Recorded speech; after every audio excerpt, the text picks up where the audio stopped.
September 16, 1943. Solomon Islands, South Pacific. A Japanese Zero explodes. Not from a bomb, not from a missile, from 80 rounds of .50 caliber ammunition slamming into its fuselage in exactly 1 second. The tail rips clean off like paper. The wings fold inward. The fuel tanks rupture, and a fireball swallows what used to be an aircraft, turning metal and flesh into a rain of burning debris falling toward the jungle canopy below. The pilot never had time to scream. The American Corsair that fired those rounds still has 2,400 bullets left. Enough to kill 30 more planes. 6 months earlier, that same Corsair needed 900 rounds just to scratch one enemy fighter. 6 months earlier, American Marines were dying because their bullets went everywhere, except into the enemy. 6 months earlier, a sergeant nobody had ever heard of watched his pilots die and decided to break every rule in the United States Marine Corps. His name was Staff Sergeant Mickey McCarthy. He never flew a plane. He never fired a shot in combat. He never held a rank higher than sergeant. But his single unauthorized modification to 6 machine guns killed more Japanese aircraft than any pilot, any squadron, any general's battle plan in the entire Pacific theater. This is the story of how one man with a wrench saved 800 Marines, and how the military buried his name. The F-4U Corsair was supposed to be the answer to everything. Vought Aircraft Corporation built it to dominate the skies. It was faster than anything Japan had. It climbed higher. It dove harder. It carried 6 Browning M250 caliber machine guns, 3 in each wing, with 2,400 rounds of ammunition. 25 seconds of sustained fire. Enough lead to shred anything in the air. On paper, the Corsair was a killing machine. In reality, it was a flying ammunition dump that couldn't hit a barn. By September 1943, Marine Fighter Squadron 213. The Hellhawks stationed on Bougainville in the Solomon Islands had compiled the worst combat record of any Corsair unit in the Pacific. Their kill-to-loss ratio sat at a miserable 3.2 to 1. For every 3 Japanese planes they shot down, they lost one of their own. That sounds acceptable until you realize the Corsair was supposed to be vastly superior to the Japanese Zero in every measurable category. Speed, firepower, armor, diving ability. The ratio should have been 10 to 1, 20 to 1. Instead, Marine pilots were burning through all 2,400 rounds in a single engagement and coming home with nothing. No kills, no damage, just empty guns and dead wingmen. The numbers were catastrophic. VMF-213 was expending 890 rounds per confirmed kill. Nearly 1,000 bullets to destroy one aircraft. Pilots were emptying their entire ammunition supply and scoring maybe 15 hits out of 2,400 rounds fired. The rest vanished into empty sky. And when the bullets ran out, the Japanese attacked. Intercepted radio transmissions translated by Navy intelligence revealed that Japanese pilots had figured out the weakness. One transmission from September 12, 1943 read clearly, "The Corsairs are fast, but their shooting is weak. Their bullets scatter like rain. Stay close. When their guns empty, attack." The enemy was deliberately baiting American pilots into wasting ammunition, then swooping in for the kill when the Marines were defenseless. It was working. In September alone, Marine fighters lost 47 aircraft. Gun camera analysis showed that 78% of those losses happened because pilots ran out of ammunition without scoring lethal hits. They were hitting Japanese planes with dozens of rounds, punching holes in wings and fuselages, but never concentrating enough firepower in one spot to bring them down. The problem was not the pilots. Captain James "Jimmy" Sweat was one of the finest combat aviators in the Marine Corps. He had already earned the Medal of Honor for an action in April 1943, where he shot down 7 Japanese aircraft in a single mission. But even Sweat was struggling. His gun camera footage from September 16th told the story in brutal clarity. He fired 400 rounds at a single Zero from 300 yards. The tracers showed bullets passing above the target below it to both sides. A perfect circle of death with absolutely nothing in the center. The Zero flew through untouched. Sweat's guns went dry. 2 minutes later, that same Zero killed his wingman. Everyone knew the problem. Nobody could fix it. The issue was gun harmonization. The Corsair's 6 machine guns were spread across 16 feet of wing. To make all 6 guns hit the same target, they were angled slightly inward, so the bullet streams would converge at a single point somewhere ahead of the aircraft. Factory specifications set that convergence point at 1,000 feet. The logic was sound. At 1,000 feet, pilots had time to aim, lead the target, and fire a sustained burst as the enemy crossed the convergence zone. But combat destroyed the logic completely. At 1,000 feet, bullets took nearly a full second to reach the target. A Zero, traveling at 300 miles per hour, covered 440 feet in that second. By the time bullets arrived at the convergence point, the target had moved the length of a football field and a half. Pilots were not missing because they could not aim. They were missing because they were shooting at where the enemy was not where the enemy is. Worse, at typical dogfight distances of 200 to 400 yards, the bullet pattern spread across a 20-foot circle. The Zero was 29 feet wide. Bullets passed on both sides. The enemy slipped through the gaps like water through a net. Marine squadrons experimented. VM F-124 tried 800 feet convergence. Marginal improvement. VM F-214 tried 600 feet. Better, but still too dispersed. Every engineer, every technical officer, every expert said the same thing. You cannot set convergence below 500 feet. The gun mounting brackets are designed for shallow angles. Increase the angle, and the brackets crack under recoil. Wing panels develop stress fractures. Aircraft fall apart in flight. Lieutenant Colonel William Millington, operations officer for Marine Aircraft Group 11, put it in writing on August 1943. Gun convergence below 500 feet exceeds safe structural limits for the F-4U airframe. That was not a suggestion. That was an order. But orders do not stop bullets from missing, and every week more Marines died. Nobody noticed the sergeant watching from the maintenance tent. Mickey McCarthy was born March 8, 1917, in South Boston, Massachusetts. His father ran a garage. Mickey grew up elbow-deep in engine grease, learning to fix anything with moving parts before he could read properly. He dropped out of high school. No college, no engineering degree, no formal training in anything except turning wrenches and making broken things work. When the Depression crushed Boston, McCarthy joined the Marines because it meant 3 meals a day and a bed.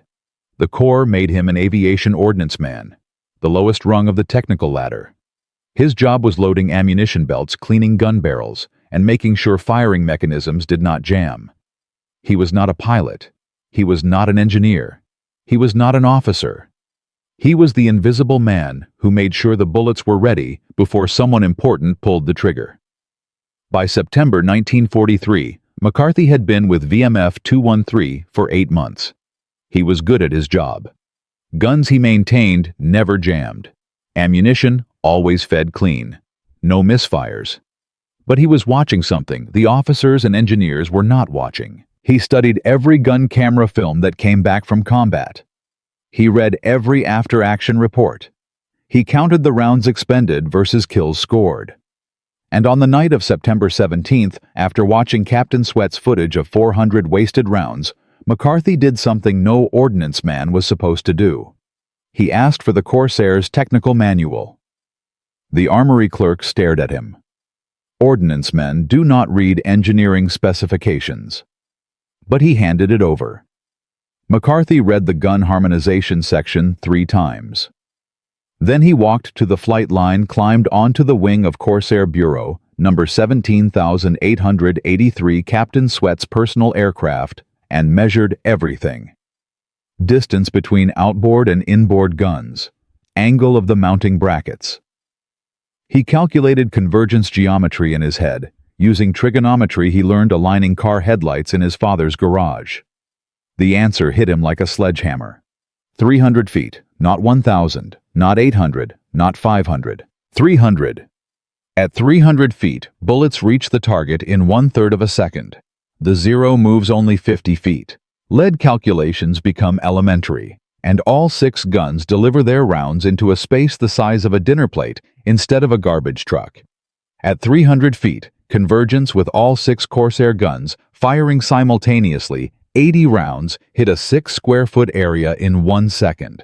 40,000 foot-pounds of kinetic energy concentrated into a space smaller than a card table. That is not shooting. That is annihilation. The engineering objection was the mounting brackets. McCarthy's solution was brutally simple. Reinforcement plates. He cut 1/4-inch steel from a damaged wing panel, shaped it with a file and hacksaw, and designed bracket reinforcements that would absorb the additional recoil stress. Crude. Ugly. Effective.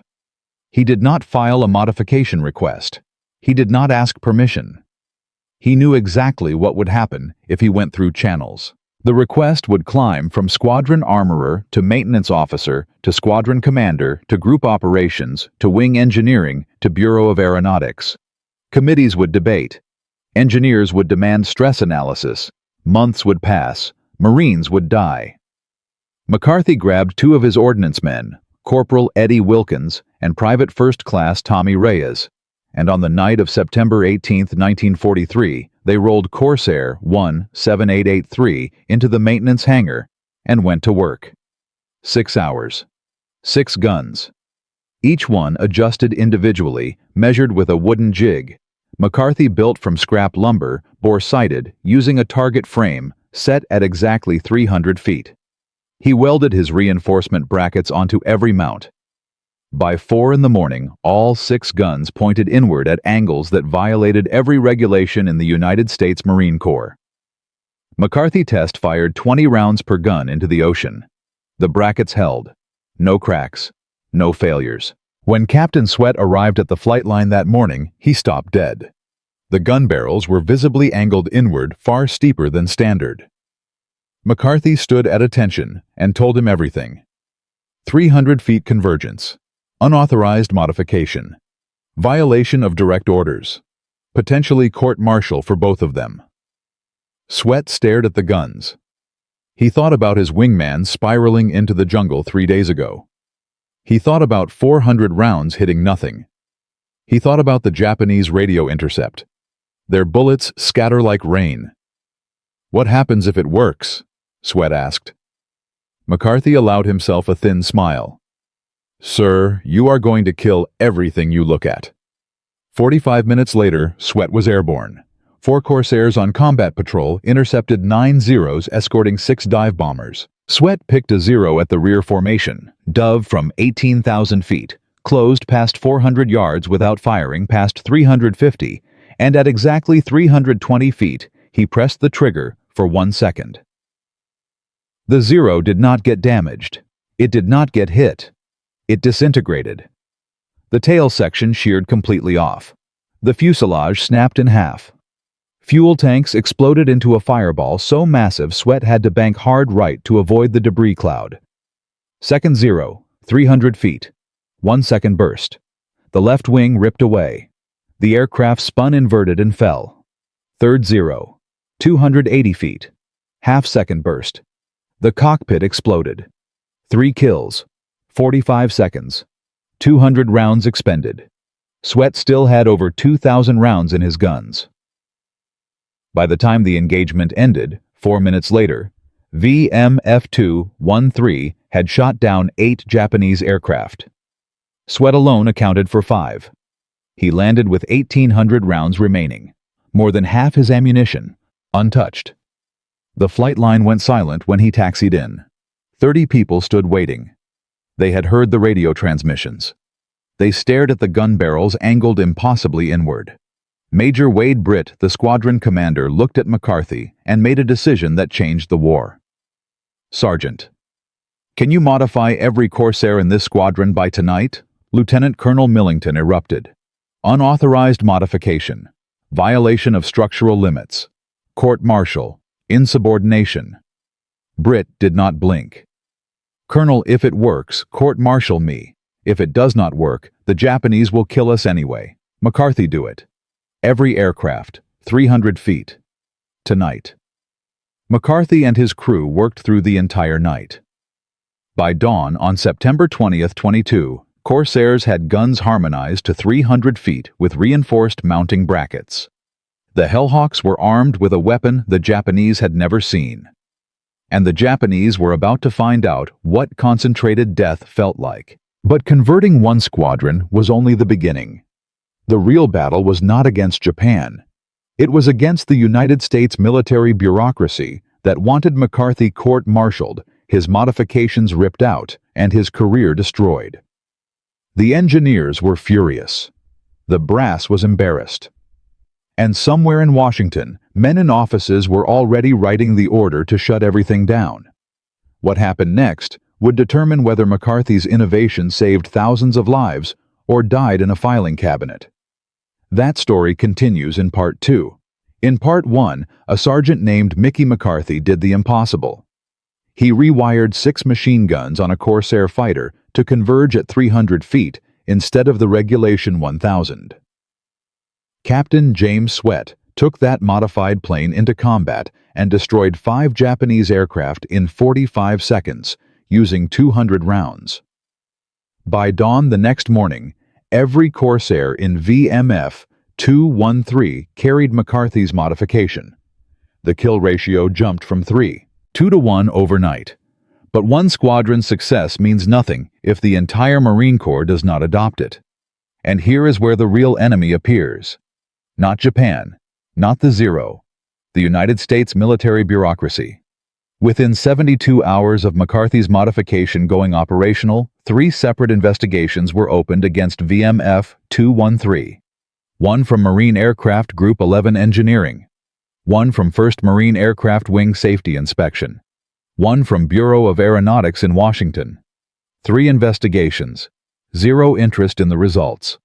100% interest in punishing everyone involved. And this is the moment everything got worse. Lieutenant Colonel William Millington did not wait. On the morning of September 21st, 1943, less than 24 hours after VM F213's modified, Corsairs destroyed 15 Japanese aircraft without a single loss. Millington filed a formal complaint with Brigadier General James Moore, Chief of Staff, 1st Marine Aircraft Wing. The complaint cited 7 violations. Unauthorized modification of military equipment. Violation of Bureau of Aeronautics Technical Order 0530 A516. Deviation from approved gun harmonization specifications. Failure to submit engineering change proposal. Endangerment of aircrew through unapproved structural modifications. Insubordination by enlisted personnel. Failure of command oversight by squadron commanding officer. 7 violations. Any single one could end a career. Together they could put men in military prison. Moore summoned Major Wade Britt and Staff Sergeant McCarthy to wing headquarters on Guadalcanal. The meeting took place in a Quonset hut with a tin roof that amplified the rain into a constant roar. Millington sat on one side of the table with 2 engineering officers from Bureau of Aeronautics Forward Detachment. Britt and McCarthy stood on the other side. No chairs offered. Moore opened the meeting with a question directed at McCarthy. "Sergeant, are you an engineer?" "No, sir." "Are you a pilot?" "No, sir." "Then explain to me why an ammunition loader decided he knew more about aircraft design than the engineers who built the Corsair." McCarthy looked at Britt. Britt nodded.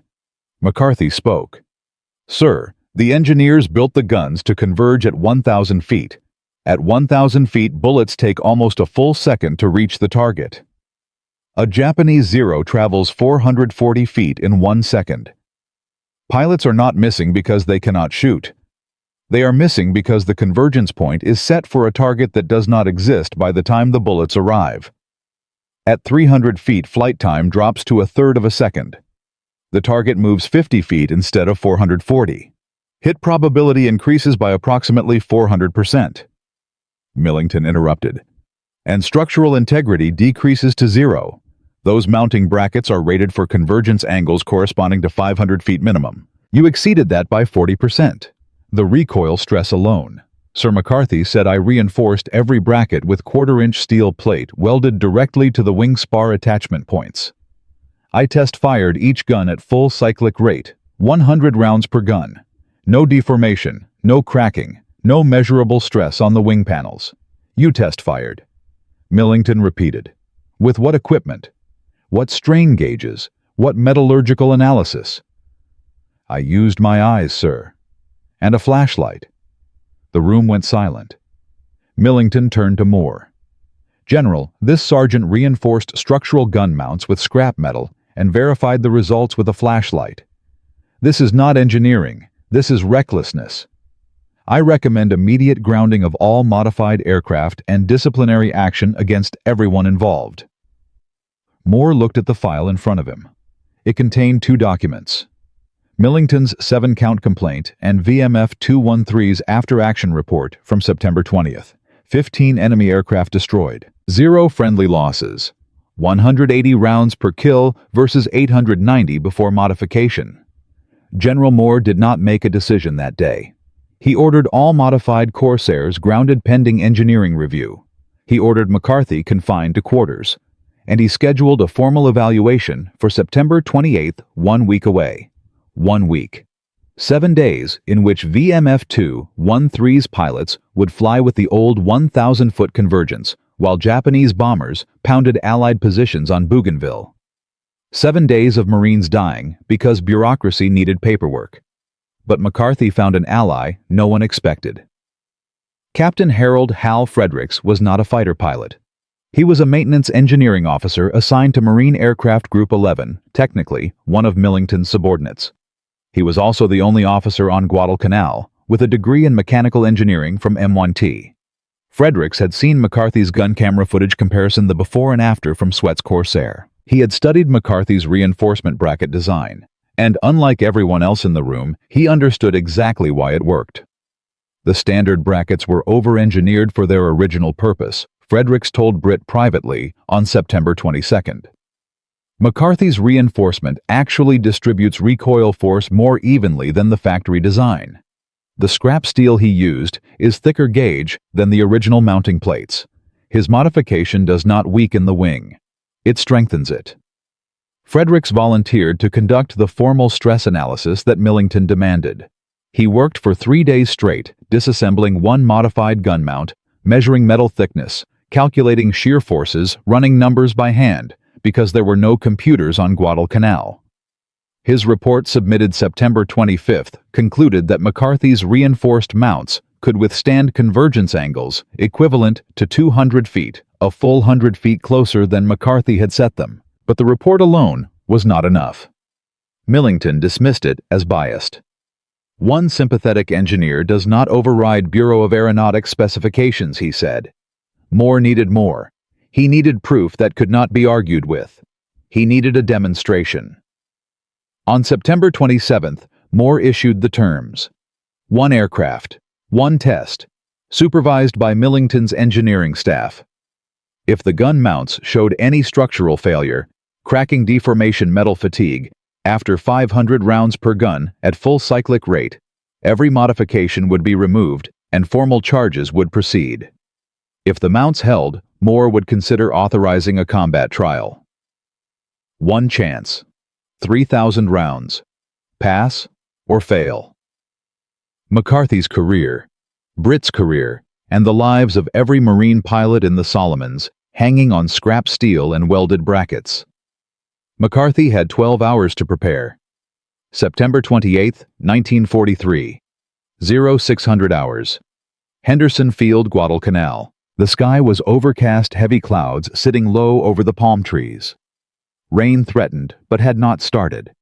A single F-4U Corsair Bureau, number 1, 7883. Captain Sweat's aircraft sat on the taxiway facing the ocean. Beyond the reef, the water was gray and flat, perfect for observing bullet impacts. Millington brought 4 engineers. Each one carried measuring instruments, calipers, strain indicators, magnifying lenses for inspecting metal surfaces. They examined every gun mount. Before the test began, documenting existing conditions, photographing brackets, measuring bolt torque. They were looking for any excuse to disqualify the aircraft before a single round was fired. They found nothing. McCarthy's welds were clean. His brackets were solid. His alignment was precise. Moore arrived at 6:30 with his staff. 14 officers total, plus McCarthy Corporal Wilkins and PFC Reyes, standing off to the side.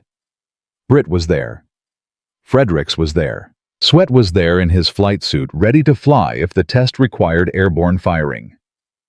Millington set the protocol. 500 rounds per gun, 3,000 rounds total. Fired in sustained bursts of 100 rounds, 5 cycles per gun.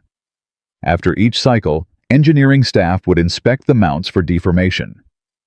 Any visible cracking or displacement exceeding 0.02 of an inch would terminate the test immediately. McCarthy nodded. He had expected worse. The first cycle began at 6:45, 100 rounds per gun, 6 guns firing simultaneously. The Corsair shook on its landing gear.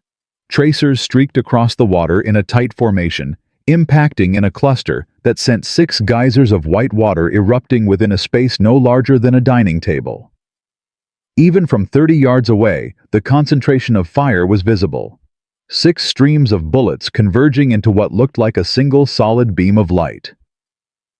Millington's engineers swarmed the aircraft. 10 minutes of inspection. Calipers on every bracket. Magnifying lenses on every weld. No deformation, no cracking. Bolt torque unchanged. Second cycle. 100 more rounds per gun. The Corsair roared again. 600 rounds total now. The engineers inspected again. Nothing. The brackets showed 0 measurable change. Third cycle. 900 rounds total. McCarthy watched the engineers' faces change. They came expecting failure. They were not finding it. One of them, a lieutenant named Prescott, kept rechecking his calipers as if the instrument was broken. The numbers were not cooperating with his expectations. Fourth cycle, 1,200 rounds. Millington himself crawled under the wing to inspect the outboard gun mount, the one under the greatest angular stress.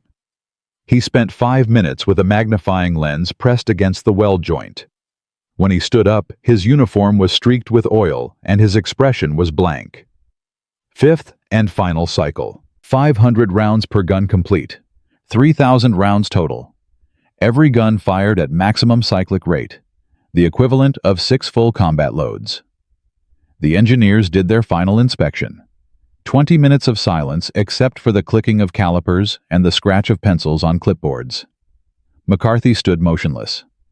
Wilkins and Reyes stood behind him. Nobody spoke. Millington's senior engineer, a captain named Douglas Webb, walked to General Moore and handed him the inspection report. Moore read it. His eyebrows went up slightly. He read it again. "Captain Webb," Moore said, "summarize your findings for everyone present." Webb cleared his throat.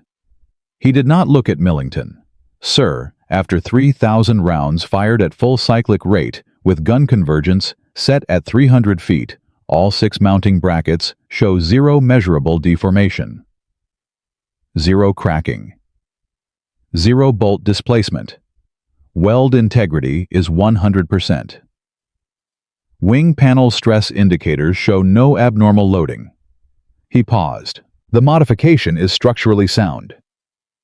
The silence lasted 3 seconds. Then Sweat let out a whoop that scattered birds from the palm trees 50 yards away. Britt grabbed McCarthy's shoulder. Fredericks was grinning so wide it looked painful.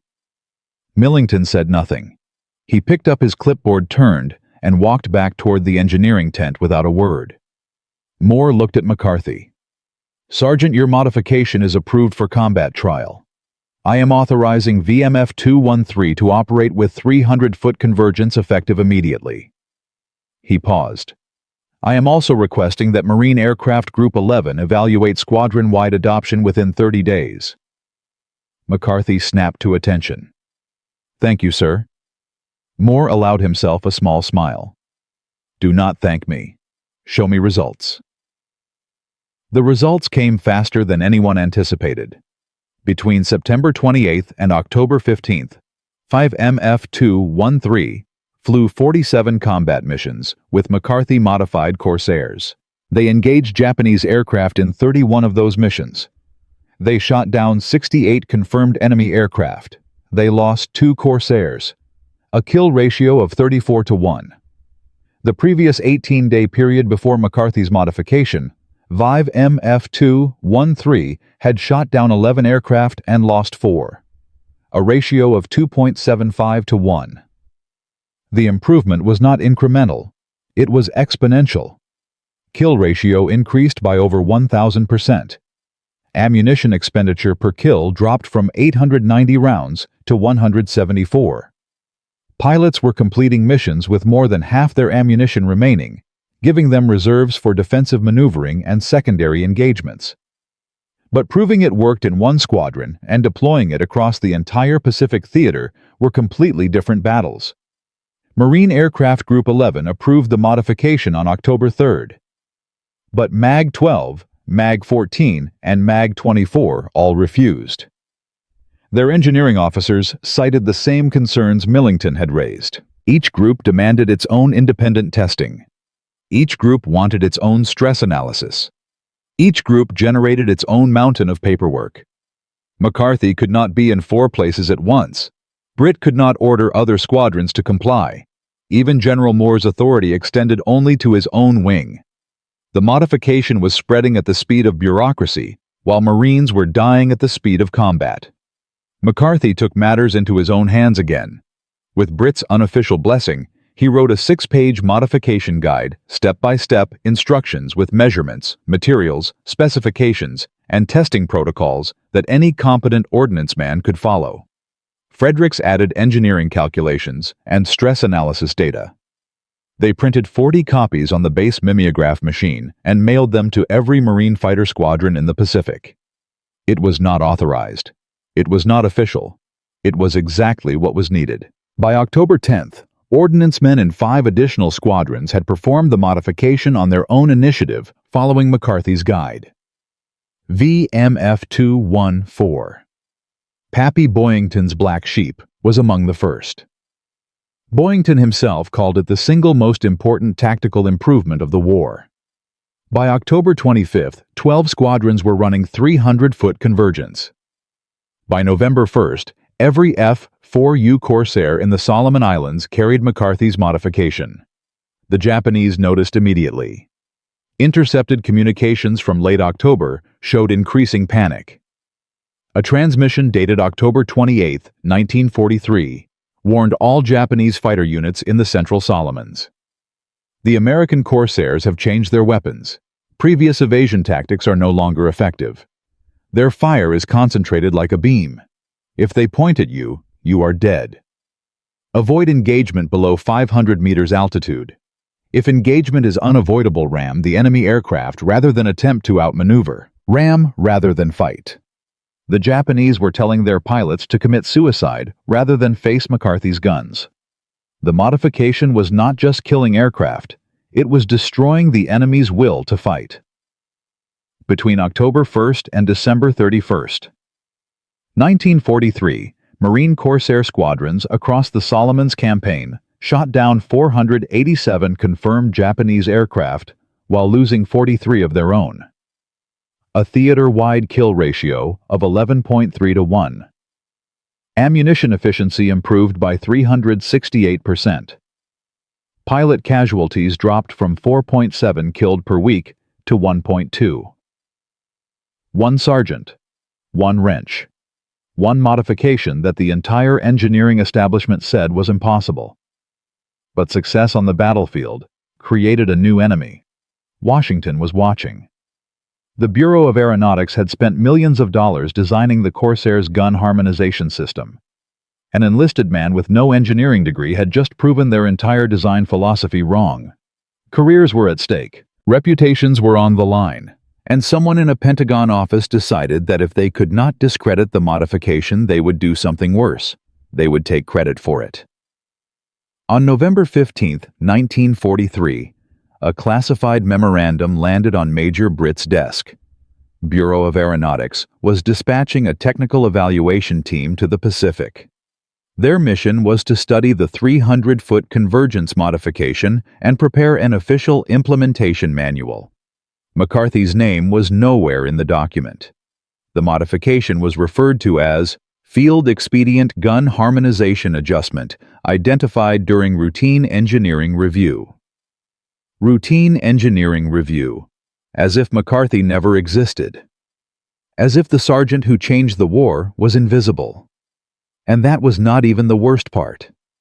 Because when the Japanese High Command finally understood what had happened to their air superiority in the Solomons, they did not just change tactics.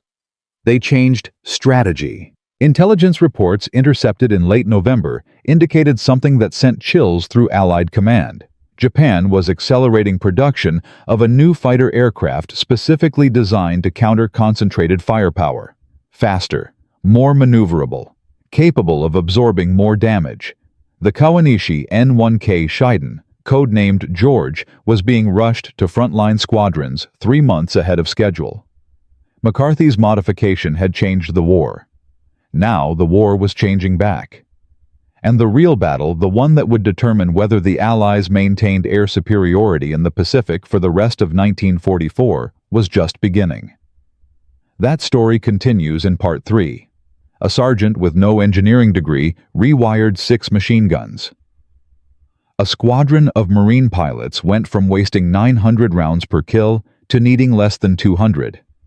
The United States military bureaucracy tried to stop it, failed, and then tried to steal credit for it. By November 1943, every F-4U Corsair in the Solomon Islands carried Mickey McCarthy's 300-foot gun convergence modification. Kill ratios exploded from 3.2 to 1 to 11.3 to 1. Pilot deaths dropped by 75%. The Japanese were losing aircraft faster than they could build them. But Japan was not standing still. Intelligence reports intercepted in late November revealed something that terrified Allied command. Tokyo was rushing a new fighter into production specifically engineered to survive concentrated firepower. The Kawanishi N-1K Shiden was faster, tougher, and 3 months ahead of schedule. McCarthy had changed the war. Now the war was fighting back, and this was no longer a test. This was a race between American innovation and Japanese adaptation, and the stakes were measured in thousands of lives. The first Shiden appeared over Rabaul on December 3, 1943, 4 of them flying escort for a formation of Betty bombers. Marine pilots from VMF 214, Pappy Boyington's Black Sheep, intercepted the formation at 14,000 feet. Lieutenant Chris McGee locked onto the trailing Shiden close to 300 feet, and fired a 1-second burst. 80 rounds of .50 caliber slammed into the fuselage. The Shiden did not disintegrate. It shuddered. It smoked. But it kept flying. McGee fired again. Another second. Another 80 rounds. The Shiden's engine coughed black oil across its canopy, but the pilot pulled into a climbing turn and escaped into cloud cover. McGee had expended 160 rounds on a single target without a kill. Against a 0-80 rounds at 300 feet was instant death. Against the Shiden, it was not enough. The after-action report sent shockwaves through every Marine squadron in the Pacific. VMF 214 encountered the new fighters 3 more times in December. Results were consistent. The Shiden could absorb 2 to 3 times the punishment of a 0 before structural failure. Its self-sealing fuel tanks resisted .50 caliber incendiary rounds. Its armor plating around the cockpit and engine deflected rounds that would have shredded a Zero's thin aluminum skin. Japanese command was adapting faster than anyone anticipated. Captured documents from a downed Betty bomber revealed that Imperial Japanese Navy headquarters had conducted a detailed analysis of American gun convergence patterns. They knew the Corsairs were concentrating fire at close range. They knew the old Zeros could not survive it. The Shiden was their answer. Heavier, stronger, built to take hits and keep fighting. By mid-December, Japanese losses in the Solomons had dropped. Not dramatically, but enough to notice. Kill ratios slipped from 11.3 to 1 down to 8.7 to 1. Still excellent. Still vastly superior to pre-McCarthy numbers. But the trend was moving in the wrong direction, and then the problem got worse from the inside. On December 14, 1943, a Corsair from VMF 223 suffered catastrophic gun mount failure during a strafing run over Bougainville. The outboard starboard gun tore free from its reinforced bracket at full cyclic rate. The gun punched through the upper wing skin, severed a hydraulic line, and jammed the aileron. The pilot, Lieutenant Edward Coyle, lost roll control at 400 feet above the jungle. He crashed into the tree canopy. He survived with a broken back. He never walked again. Millington had his ammunition. Within hours of the accident report, he filed an emergency safety bulletin demanding the immediate grounding of every modified Corsair in the Pacific Theater. His argument was simple and devastating. The modification that Sergeant McCarthy installed using scrap metal and a flashlight has now crippled a pilot. One failure proves structural inadequacy. Ground every aircraft. Remove every modification. Return to factory specifications. The investigation revealed that VMF 223 had performed the modification using McCarthy's printed guide but had substituted thinner steel for the reinforcement brackets because the specified gauge was unavailable on their island. They had also skipped the weld inspection step. It was not McCarthy's design that failed. It was a bad copy of McCarthy's design. But that distinction was lost in the noise. 3 engineering officers from Bureau of Aeronautics arrived on Guadalcanal on December 18th with authority to ground the entire Corsair fleet. Pilots were furious. Squadron commanders were sending urgent messages to wing headquarters. The modification that had saved hundreds of lives was about to be killed by one accident caused by someone cutting corners. McCarthy requested permission to address the investigation board. Britt backed him. General Moore, who had seen the kill ratio numbers, allowed it. McCarthy stood in front of 5 officers who held his career and the lives of every Marine pilot in the Pacific in their hands. He did not have charts. He did not have slides. He had one reinforcement bracket from his original installation on Corsair 17883 and one bracket recovered from the crashed VMF 223 aircraft. He held them up side by side. "Sir, this is my bracket. 1/4-inch steel. Full penetration weld on both sides. Torqued to specification. 1,200 combat rounds fired through it. 0 deformation." He held up the other bracket. "This is the bracket that failed. 3/16-inch steel. Single side weld. No torque verification. This is not my modification. This is someone else's shortcut." The board examined both brackets. The difference was visible to the naked eye. McCarthy's bracket was twice as thick with clean symmetrical welds. The failed bracket was thin with a sloppy single-pass weld that had cracked along the entire seam. The board ruled on December 20th. McCarthy's modification was cleared, but a new requirement was added. All installations must be performed by trained ordnancemen following McCarthy's exact specifications, with mandatory inspection by a qualified engineering officer before flight. No substitutions, no shortcuts. McCarthy spent Christmas 1943 writing a revised 32-page installation manual with detailed photographs, material specifications, and a step-by-step inspection checklist. Captain Fredericks added engineering sign-off procedures. The manual was distributed to every Marine fighter squadron in the Pacific by January 5, 1944. The crisis passed, but it had cost 2 weeks of grounded aircraft and one pilot's career. And it had proven something McCarthy already knew. His modification worked perfectly when done right. The challenge was making sure everyone did it right. January 26, 1944. Rabaul, New Britain.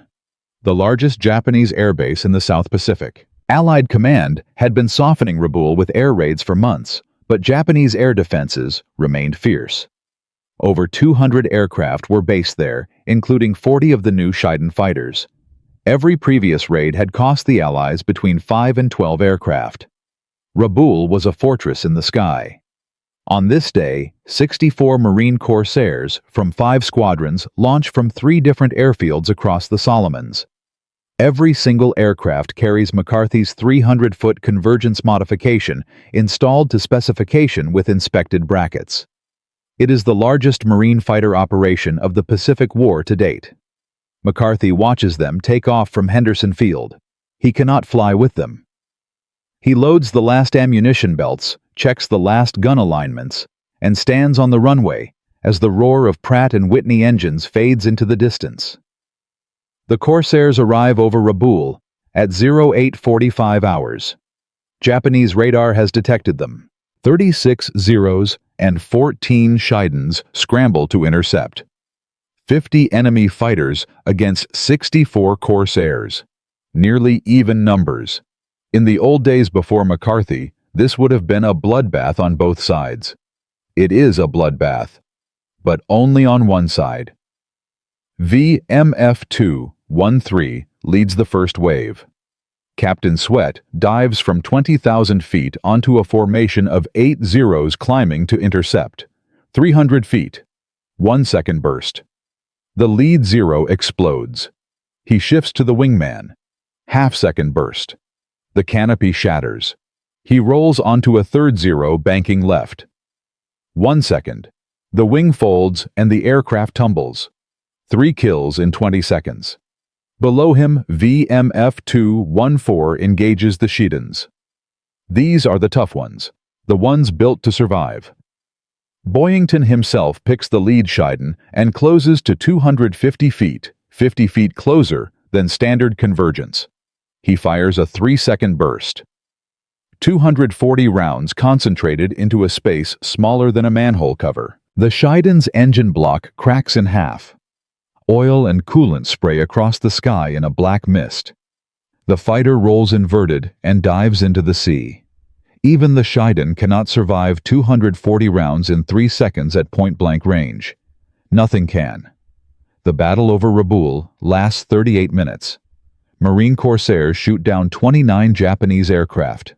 14 Zeros destroyed. 9 Shidens destroyed. 6 bombers caught on the ground during strafing runs.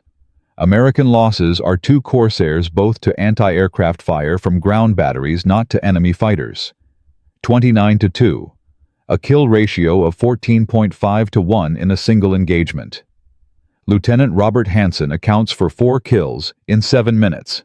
He radios his wingman after the 4th. "I have 1,200 rounds left. I could stay here all day." Captain Sweat finishes with 6 confirmed kills, bringing his personal total to 15.5. He uses 800 rounds total and lands with 1,600 remaining. The gun camera footage from the Rabaul raid becomes the most watched combat film in Marine Corps history. Officers from every branch request copies. The concentration of fire is visible on film. 6 streams of tracers merging into a single white line that touches an enemy aircraft and makes it cease to exist. Pilots who watch the footage use the same word McCarthy used months ago: meat grinder. A captured Japanese pilot from the Rabaul engagement, Lieutenant Takeo Yamashiro, provides testimony during interrogation on February 2, 1944. "Before this battle, we believed we could fight the Corsairs. The Shiden was supposed to protect us. It did not matter. Their guns have become something new. Not bullets. A wall. A solid wall of metal. When a Corsair points at you, there is nowhere to go. You are already dead. Our commanders told us the Shiden would survive their guns. Our commanders were wrong." News of the Rabaul victory rippled outward like a shockwave through the Pacific theater. Within 1 week, every Marine fighter squadron that had not yet adopted the modification demanded immediate installation. Within 2 weeks, Navy F-6F Hellcat squadrons began requesting the technical manual. Within a month, Army Air Forces units flying P-38 Lightnings and P-47 Thunderbolts in the Southwest Pacific were adapting McCarthy's convergence principles to their own aircraft. By February 1944, the modification was no longer a Marine innovation. It was Allied doctrine. The numbers told the story with brutal clarity. Marine fighter-kill ratios across the Pacific for the fourth quarter of 1943 averaged 11.3 to 1. For the first quarter of 1944, after widespread adoption, they climbed to 13.7 to 1. Pilot casualties dropped from an average of 4.7 killed per week theater-wide to 0.9 per week. Ammunition expenditure per kill stabilized at 168 rounds, an improvement of over 400% from pre-modification levels. Japanese air strength in the South Pacific collapsed. By March 1944, Japan had lost over 600 aircraft in the Solomons campaign. Replacement rates could not keep pace with losses. Rabaul, once the most powerful Japanese air base south of Truk, was effectively neutralized without a ground invasion. Air superiority allowed the Navy to bypass the fortress entirely, saving an estimated 15,000 Allied casualties that a direct assault would have required. On February 18, 1944, the Marine Corps officially adopted 300-foot gun convergence as standard specification for all F-4U Corsairs. Bureau of Aeronautics Technical Order 0530A 622 replaced the original harmonization standard. The new manual was 47 pages long, based almost entirely on McCarthy's field guide and Fredericks's engineering analysis. McCarthy's name appeared nowhere in the document. The modification was credited to Bureau of Aeronautics engineering staff based on field evaluation and operational testing. No mention of VMF 213. No mention of September 18, 1943. No mention of scrap steel and a flashlight and a sergeant who decided the rules were wrong. McCarthy received the Navy Commendation Medal in March 1944. The citation praised his outstanding performance of duty in the maintenance of aviation ordnance equipment. It did not mention gun convergence. It did not mention the modification. It did not mention 800 Marines who came home alive because of what he did. Boyington, who would finish the war as the Marine Corps' top ace with 28 confirmed kills, said it plainly at a squadron briefing in February 1944. Every pilot in this theater owes a debt to a man most of them have never met. Mickey McCarthy gave us guns that work. The brass gave him a piece of ribbon and pretended he does not exist. That is the Marine Corps for you. But the war was still being fought. And the man who changed it was still loading ammunition on the flight line, still checking gun alignments, still invisible. The question was no longer whether his modification worked. That was settled. The question was what happens to the man who breaks the rules and saves the world when the world no longer needs him to break rules. What happens to Mickey McCarthy when the war ends? What does history do with a hero? It refuses to name. What does a man who changed everything go home to when nobody knows what he did? That final chapter, the one almost nobody has ever heard, is waiting in Part 4. A sergeant from South Boston with no college degree and no engineering training walked onto a flight line in the Solomon Islands and changed the course of World War II. Mickey McCarthy took 6 machine guns that couldn't hit anything, rewired them to converge at 300 feet instead of 1,000, and turned the F-4U Corsair into the deadliest fighter aircraft in the Pacific. The military establishment tried to stop him. The bureaucracy tried to bury him. The enemy tried to build aircraft tough enough to survive his modification. All of them failed. By February 1944, every American fighter in the Pacific carried McCarthy's gun convergence design. Kill ratios climbed above 13 to 1. Pilot deaths dropped by 75%. Japanese air power in the South Pacific collapsed. But what happened to the man who made it all possible, the sergeant who saved 800 lives and received a commendation ribbon that didn't even mention what he did? The answer to that question has a twist that nobody expected. Because success in Mickey McCarthy's case came with a price that had nothing to do with bullets. And this is the final chapter of a story almost no one has ever been told. The war did not end for McCarthy on the day his modification became official doctrine. He remained with VMF 213 through the spring of 1944, continuing to maintain guns and load ammunition as the Corsairs pushed deeper into the Pacific. He trained ordnance men from other squadrons in the precise specifications of his modification. He revised his installation manual twice more, adding refinements based on field experience and feedback from mechanics across the theater. He was by every measure the most important enlisted man in Marine aviation. And he was still a staff sergeant, making $78 a month. Captain Hal Fredericks, the MIT-trained engineer who had validated McCarthy's design, submitted a recommendation for McCarthy's promotion to warrant officer in March 1944. The recommendation was endorsed by Major Britt and forwarded to Wing Headquarters. It was returned in April with a single note: promotions to warrant officer require formal technical education or equivalent certification.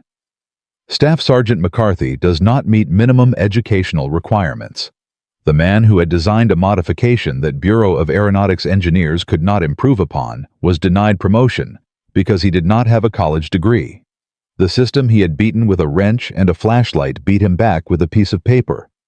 McCarthy never complained, at least not where anyone could hear him. But Captain Sweat, who by then had become one of the most decorated Marine pilots of the war, wrote a letter to the Commandant of the Marine Corps in May 1944.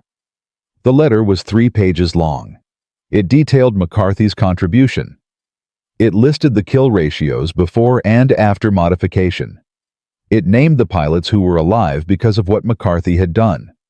The letter concluded with a request for McCarthy to receive the Navy Cross, the second highest decoration for valor in the Marine Corps. The request was denied. The Navy Cross requires acts of extraordinary heroism in combat. McCarthy had never been in combat. He had never fired a weapon at the enemy. He had never been under direct enemy fire. By the strict letter of the regulation, loading ammunition and adjusting gun angles did not qualify as heroism, regardless of the outcome. The Marine Corps gave McCarthy a Second Navy Commendation Medal in August 1944. The citation praised his technical proficiency in ordnance maintenance. It did not mention gun convergence. It did not mention the word modification. It did not mention 800 Marines. McCarthy mustered out of the Marine Corps in December 1945 with the rank of Staff Sergeant, the same rank he had held when he changed the war. He returned to South Boston. He opened a small garage on Dorchester Avenue, fixing cars and trucks, the same work he had done before the war. He married a schoolteacher named Helen Brennan in June 1946. They had 3 children. He coached Little League baseball. He went to Mass on Sundays. He never talked about the war. His son Michael Jr. recalled in a 2003 interview with the Marine Corps Gazette that his father mentioned the military only once. I asked him what he did in the Marines. He said he loaded ammunition. I asked if he ever did anything important. He looked at me for a long time and said, "I adjusted some bolts." That was it. He never brought it up again. The pilots remembered. Sweat, who retired as a colonel, mentioned McCarthy by name in his 1989 memoir and called him the most important Marine of the war who never received proper recognition. Boyington, in interviews throughout the 1960s and 1970s, consistently credited the gun modification as the single factor that transformed him from a competent pilot into the Marine Corps' leading ace. Lieutenant Robert Hansen, who shot down 25 aircraft using McCarthy's modification, wrote a letter to his family in January 1944, promising to find the sergeant and buy him a drink when the war ended. Hansen was killed in action 3 weeks later. He never got to buy that drink. But the real legacy of Mickey McCarthy was never about medals or recognition. It was about what happened to his idea after the war ended. The 300-foot gun convergence principle McCarthy established in September 1943 did not die with the propeller age. It evolved. It became the foundation of a doctrine that reshaped aerial combat for the next 80 years. During the Korean War, Air Force F-86 Sabres, flying against Soviet-built MiG-15s over the Yalu River, used gun harmonization settings directly derived from McCarthy's field modifications. The convergence distance was adjusted for the higher speeds of jet combat, but the core principle remained identical. Concentrate firepower at the range where engagements actually occur, not the range where engineers think they should occur. F-86 pilots in Korea achieved a kill ratio of 10-1 against MiGs, a number that Air Force analysts attributed in part to optimized gun harmonization inherited from World War II Pacific Theater data. In Vietnam, the lesson was temporarily forgotten and then brutally relearned. Early F-4 Phantom jets were designed without internal guns, relying entirely on missiles. When missiles proved unreliable in the chaotic close-range dogfights over North Vietnam, the Air Force rushed to add gun pods to the Phantom. The Su-16 gun pod was harmonized using convergence principles that trace directly back to McCarthy's work. The Navy's Fighter Weapons School, better known as Top Gun, established in 1969, included gun harmonization theory in its curriculum, with specific reference to World War II field modifications that improved hit probability by over 300%. The total impact of McCarthy's innovation across all theaters of World War II is staggering when calculated in aggregate. Between September 1943 and August 1945, American fighter aircraft using optimized close-range gun convergence, based on McCarthy's specifications, shot down an estimated 4,700 enemy aircraft across the Pacific and European theaters. The improvement in ammunition efficiency alone saved approximately 12 million rounds of .50 caliber ammunition, enough to fill 6 Liberty ships. The reduction in pilot casualties, attributable to improved kill efficiency and reduced ammunition depletion, is estimated at between 2,000 and 3,000 aircrew who survived the war because they could kill the enemy before running out of bullets. Modern fighter aircraft no longer carry wing-mounted machine guns that require convergence harmonization. But the principle McCarthy discovered, that weapons must be optimized for actual combat ranges rather than theoretical maximum ranges, is embedded in every fire control system flying today. The F-16 Fighting Falcon's M61 Vulcan rotary cannon is bore-sighted to maximize hit probability at ranges between 1,000 and 3,000 feet, the jet-age equivalent of McCarthy's 300-foot convergence. The F-35 Lightning II's GAU-22 cannon uses a computerized harmonization system that adjusts aim point based on target range speed and angle, automating in milliseconds what McCarthy calculated in his head using trigonometry from a car garage. The United States Air Force Weapons School at Nellis Air Force Base teaches a module on weapons optimization that includes a case study identified only as Pacific Theater Gun Harmonization, 1943. Instructors at the school have confirmed that the case study is based on McCarthy's modification, though his name does not appear in the official curriculum materials. 70 countries operating American-designed fighter aircraft use fire control systems built on principles that trace their lineage to a maintenance hangar in the Solomon Islands in September 1943. McCarthy's fingerprints are on every trigger pulled in aerial combat since World War II. He just never got the credit. But the legacy extends beyond technology. McCarthy's story is a case study in something larger and more important than gun harmonization. It is a lesson about how innovation actually works and why institutions so often try to kill it. Every military in history has faced the same paradox. The people closest to the problem are the ones most likely to find the solution. But those people are almost always the ones with the least authority to implement it. McCarthy saw what the engineers could not see because he was standing on the flight line watching pilots die, not sitting in an office reading technical specifications. He understood the problem viscerally because he loaded the ammunition that was being wasted and cleaned the guns that were not hitting anything. His solution was not brilliant in the way that advanced engineering is brilliant. It was brilliant in the way that common sense is brilliant when applied by someone who refuses to accept a bad answer just because an expert gave it. The military bureaucracy's response to McCarthy was not unique. It is the same response that institutions have given to bottom-up innovation throughout history. Percy Spencer, a self-taught engineer with no college degree, discovered microwave cooking in 1945 when he noticed a candy bar melting in his pocket near a radar set. His employer Raytheon initially dismissed the discovery. Barnes Wallis, a British aircraft designer, was ridiculed for his bouncing bomb concept until it destroyed 3 German dams in 1943. Stanislav Petrov, a Soviet lieutenant colonel, saved the world from nuclear war in 1983 by refusing to follow protocol when his early warning system showed incoming American missiles that turned out to be false alarms. In each case, the system said no.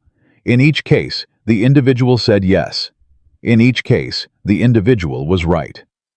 McCarthy's story resonates beyond military history because the same dynamic plays out in every organization on Earth. The factory worker who sees a better way to assemble a product. The nurse who notices a pattern that doctors miss. The junior analyst who spots the flaw in the strategy that executives approved. Innovation does not respect rank. It does not require credentials. It requires only the willingness to look at a problem everyone else has accepted and say, I can fix this. And there is one final detail that almost nobody knows. In 2007, during a renovation of the National Museum of the Marine Corps in Quantico, Virginia, workers discovered a sealed crate in a storage annex that had not been opened since 1946. The crate contained artifacts from various Pacific Theater squadrons, donated by veterans and their families in the immediate post-war years. Inside, wrapped in oilcloth and packed with wood shavings, was a single Browning M2 machine gun mounting bracket. It was quarter-inch steel hand-cut with full penetration welds on both sides. Attached to the bracket with a piece of wire was a handwritten tag, faded but legible. It read, Original McCarthy Bracket. Corsair, 17,883. VMF 213. September 1943. The tag was in Captain James Sweat's handwriting. Sweat had saved the bracket. Sometime between the end of the war and 1946, he had removed McCarthy's original reinforcement plate from the first Corsair ever modified the aircraft that changed everything and donated it to the museum. It sat in a sealed crate for 61 years, forgotten just like the man who made it. The bracket is now on display in a small case in the museum's World War II aviation section. The placard reads, Field Modified Gun Mount. Bracket F, 4U Corsair. Solomon Islands, 1943. Modification improved fighter-kill ratios by over 300%. It does not mention McCarthy's name. A museum volunteer who gives tours of the aviation section confirmed that visitors walk past the bracket every day without stopping. It is a small, ugly piece of steel. It does not look important. But it is the most consequential piece of scrap metal in the history of aerial warfare. From a high school dropout with a wrench and an idea that every expert called impossible, to a modification that saved thousands of lives, destroyed thousands of enemy aircraft, and changed aerial combat doctrine for 80 years. Mickey McCarthy proved that the best solutions do not come from the top of the chain of command. They come from the person closest to the problem, who refuses to accept that the problem cannot be solved. 800 Marines came home from the Pacific because a sergeant adjusted 6 bolts on a Monday night in September 1943. 4,700 enemy aircraft were destroyed using principles he discovered with a flashlight and a wooden jig. Every fighter pilot who has ever fired a cannon in combat since World War II owes a debt to a man whose obituary was 3 sentences long. Mickey McCarthy died on July 8, 1979 in Boston. He was 62 years old.